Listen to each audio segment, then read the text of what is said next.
It's early morning when we started a journey to a remote corner of the Mawsynram Plateau, a village located near the Umyam River.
To get to our destination, we had to travel via Upper Shillong, Mauflang, Maungap, Lingyong, stopping en route at Tirsat for a cup of tea and breakfast.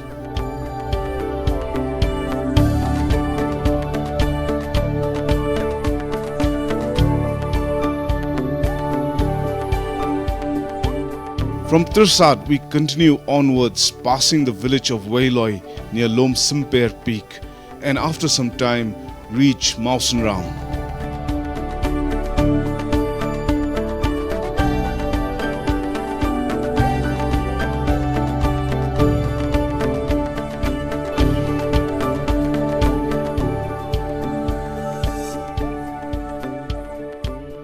It was the weekly market day in Mawsynram, an occasion for the villagers in and around Mawsynram and traders from far-off places to buy and sell their wares.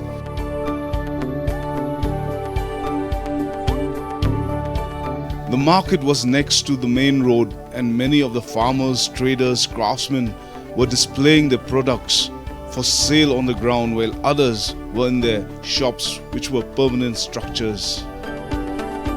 We noticed that the majority of the sellers who had set up the temporary stalls were women. The goods included fruits like oranges, bananas, lemons, and food like yam, vegetables, fish, meat, betel nut, betel leaf, and a lot of other items. Interestingly, the weekly traditional market, which had been held from a very long time ago, is a meeting place for the young and old. It is a common venue where they meet to catch up on the latest news on what is happening in the outside world and to share ideas and information. It's a colorful assortment of sights and sound, and it's a day-long event which has not lost its charm. We strolled past the stalls and bought a few things before proceeding towards a destination on the eastern slope of the Mawsynram Plateau.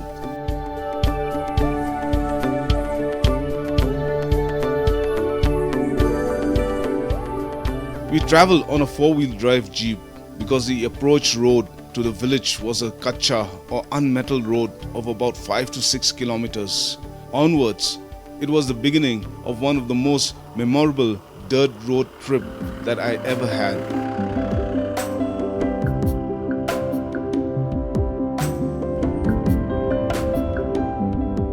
The trail of a road passed through bridges over deep gorges, cliff-edge tracks and craters and ditches which had been filled with loose stones and rocks, making it difficult for the driver to maneuver at places.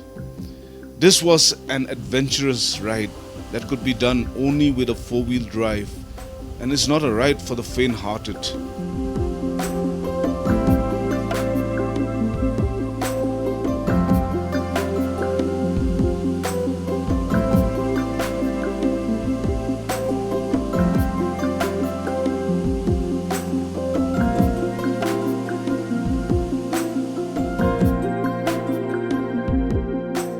We stopped by a ropeway station along the way as bundles and sacks of broom grass and bay leaf were being transported from the fields of Nongshilluj village below. The ropeway is one of the means of transportation of goods that has helped and greatly eased the life of the farmers in these areas. Where the terrain is rugged and where there are no roads for vehicles, the ropeway is the most effective means of transporting the farm produce to be sold in the markets. The other traditional alternative which is still practiced today is carrying the sacks and bundles of broom grass and bay leaf on one's back from the valley below up to the motorable road, where the goods are then loaded into a truck. This is horticulture country, and most of the land here is put to good use. The environment is protected and cared for responsibly by the stakeholders, villagers.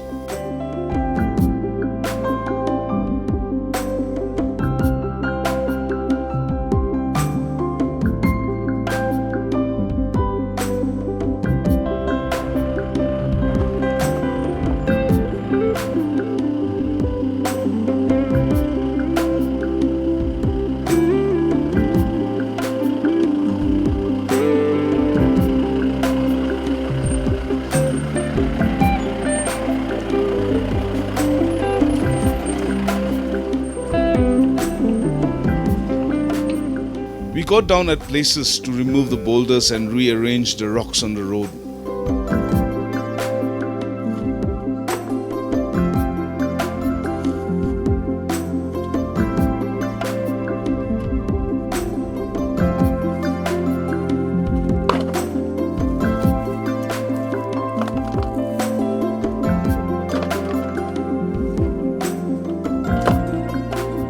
I shuddered to think of what the condition of the road would have been during the monsoons. Even a four-wheel drive on this kind of a track would have been risky and difficult.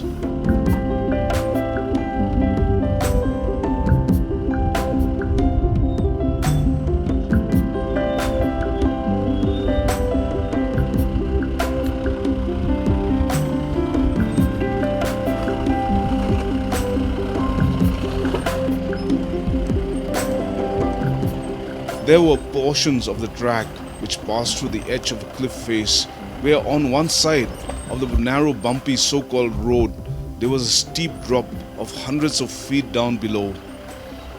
Any slight mistake would have resulted in driving over the edge of the road. It would be futile to recover any vehicle from the depths below.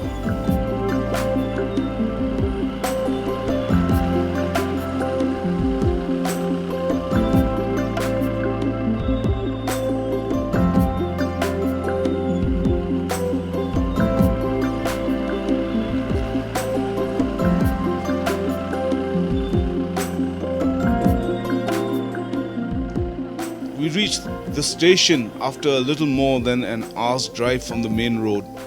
Passengers gathered waiting for the taxi while some were loading the harvested broom grass into a truck.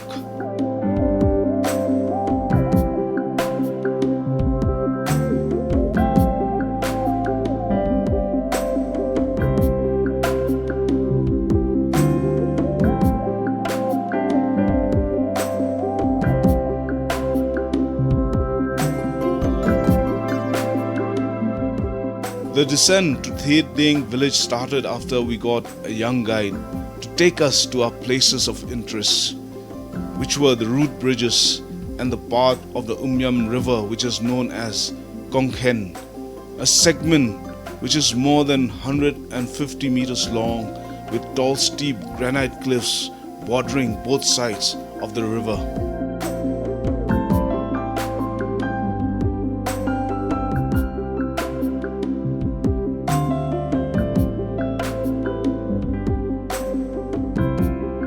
After that hard and long drive across a rugged terrain, a road carved out of the hillside, I'm now on my way to Thieddieng village. This is an ancient megalithic trail which is quite symbolic because Thieddieng village is a very old village, and you can come with me as we explore the village.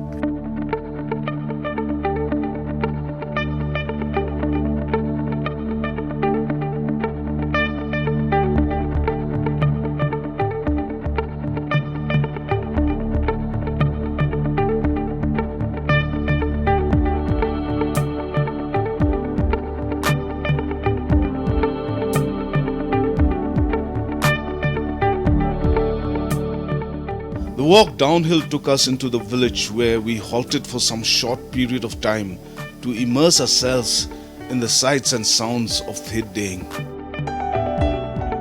Thieddieng village is an old settlement, judging by the megalithic trail and the structures in and around the village.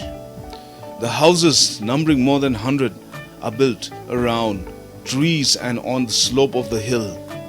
It's a green village with most livelihood activities connected to the environment.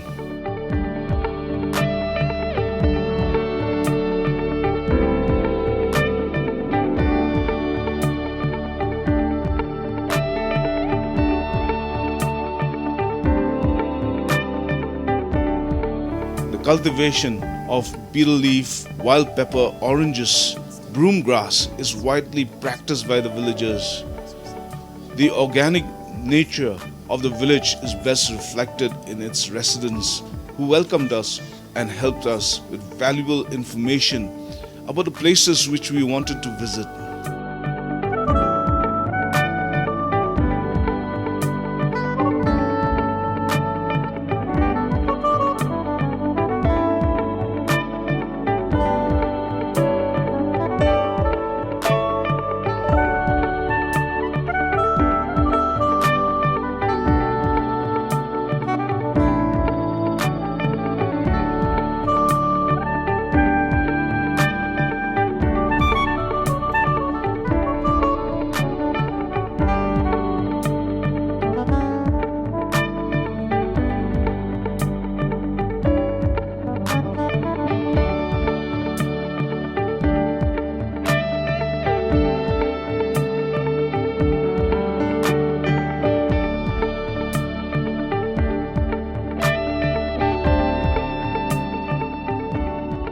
There are a number of traditional beekeepers who collect honey to be sold and distributed in the market outside.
Men, women, and children interacted with us freely.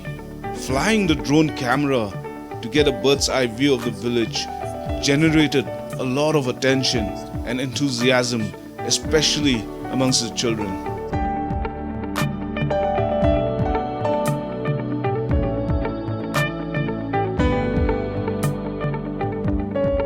Thieddieng along with Sinei, Nongshlut are on the west bank of the Umyam River, opposite the villages of Maupu, Umblai and Nongsteng on the Cherrapunji side.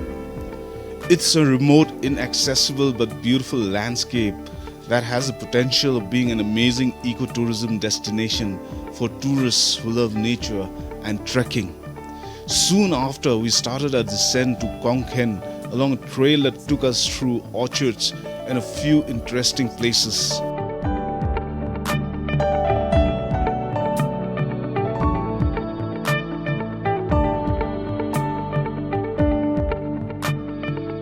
This is a Ficus elastica. This used to be a bridge, and below me it's a dried out stream, and I can imagine that this place used to have volumes of water flowing under, so it was impossible for people to get across, so they had to use this bridge.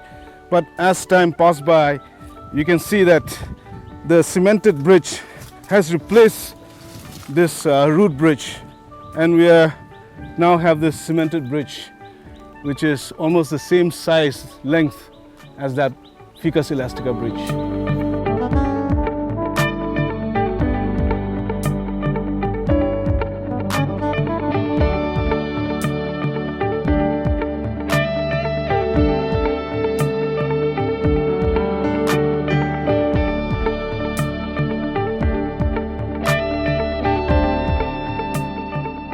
So we are in the middle of Thieddieng village. The atmosphere here belies the fact that this place used to be an arena of thunderstorms and rainstorms. This is just east of Mawsynram village, which receives the heaviest rainfall on planet Earth. 2 to 3 months from now, this place, this atmosphere is going to change totally.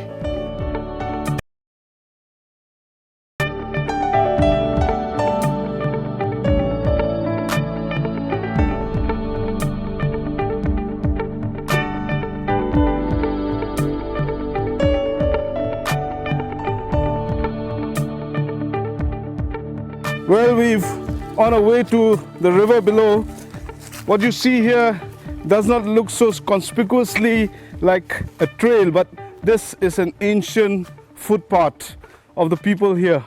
Landscape has changed the attitude of the people, but at the same time, the people's attitude towards nature has changed the landscape. If you look all around me, it looks like bushes and trees, but every bit of this land is cultivated.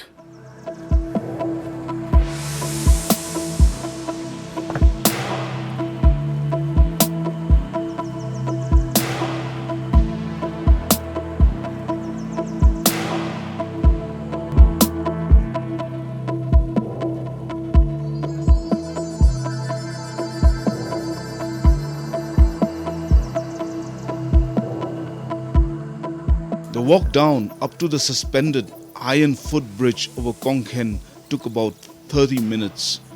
It was a fascinating sight of the river Umyam with its turquoise blue waters flowing in between the granite cliffs. This was another rafting, kayaking and angler's paradise in the Khasi Hills. The waters below were enticing and just perfect for a swim. Well, I'm crossing this iron bridge, and this is one of the most beautiful places, stretches of the Umyam River. This is the Umyam River, 150 feet down below. This is Kongkhen. Apparently, in the Khasi Hills, there are so many places like this, and every place could be a destination, a tourism destination.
As with every river that we encounter in our travels, in a day in a village, I religiously performed the ritual once again and took a dip and swam in the pristine, crystal clear waters of Kongkhen, enjoying every bit and feeling a lot more refreshed after the long walk.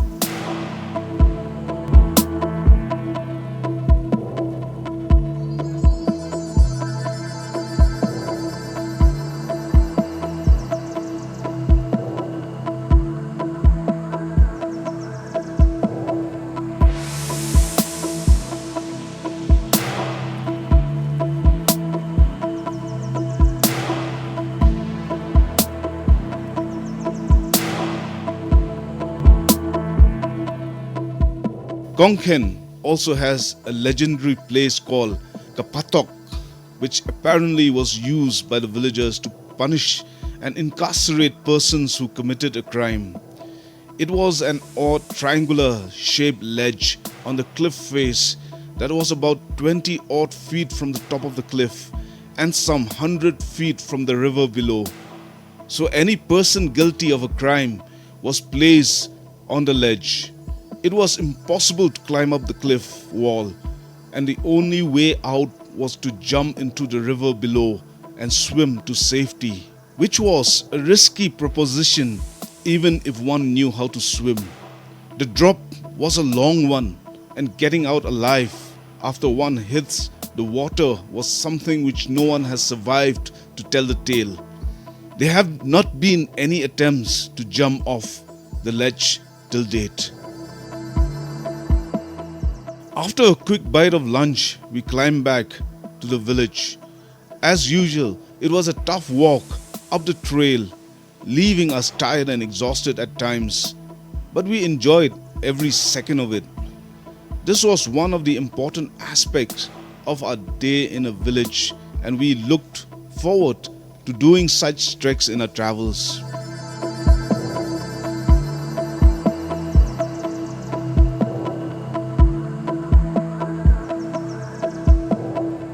Our next destination was a root bridge on the northeastern slope of Thieddieng village.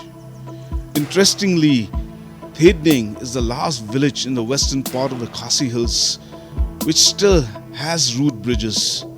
The ficus structures are very old, more than 200 years, and have survived till today. We continued on a trek to the nearer bridge across broom grass plantations all along the slope of the land. It took us about half an hour to get there, and believe me, every tiring step of the long walk to get to the Jinkeng Jinra was worth it.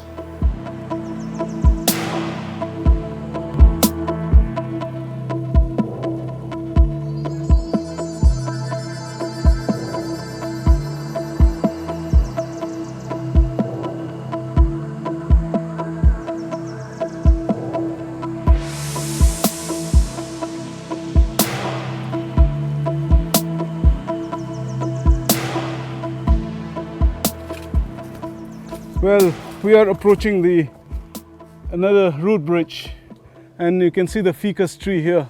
So let's go and find out some more how the bridge looks. It's a short span bridge, about 15 meters, and it has been built over this mountain stream. By the way, this is the Jinkeng Jinra. This is the Jinra stream. The unique thing about this is that this deck, in other root bridges, you have soil and stones, slabs of stones inlaid onto the deck of the bridge. But here you won't find anything. The deck of the bridge is basically roots, and these roots have intertwined themselves to make this deck of living roots. But something special about this bridge is that we've noticed that there's no other tree on the other side of the river, and the roots have been drawn from there and embedded here, this massive rock boulder. There was another root bridge to the west of Thieddieng, but we did not have the time to explore it as it was getting late in the afternoon. So we are fortunate to see the last of the bridges, these root bridges here in Thieddieng village, and I'm gonna rest after the long trek. This is a good way to end a day in a village. This will take back very fond memories. Until we meet again in another village. Goodbye.